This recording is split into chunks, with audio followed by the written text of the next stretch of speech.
আগে তো চ্যানেল আইতে আবার ছিল আগে ওইটা টান দিতে আপনি তো সিংড়া খাওয়ার পরে আপনার ফিলিংসটা অন্যরকম আসছিল।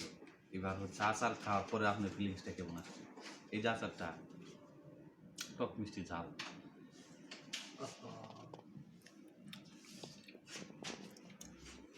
আমার কাছে তো খুব ভালো লাগছে।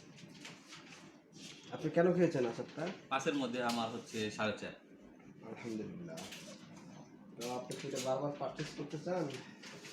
আবার তো নিচে একটা, ইনশাল্লাহ ভবিষ্যতে আবার একটা নিব।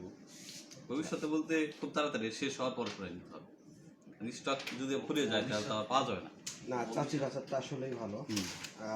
বিগত সময় আগেও খাওয়া হয়েছে। শুধু এটা তেঁতুলেরটা না, রসুনেরটা খেয়েছেন সম্ভবত আপনি।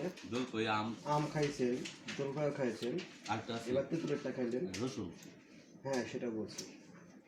তো ওভারঅল চাচির আচার খুব মজাদার। বিশেষ করে যদি আপনি খিচুড়ির সঙ্গে খান আরও মজা পাবেন। কোনো রিকোয়েস্ট আসছে? সবাইকে চাচির আচার খাওয়ার আমন্ত্রণ থাকবে। কোথায়? শালম ভাইয়ের বাসায়। ধন্যবাদ। ধন্যবাদ।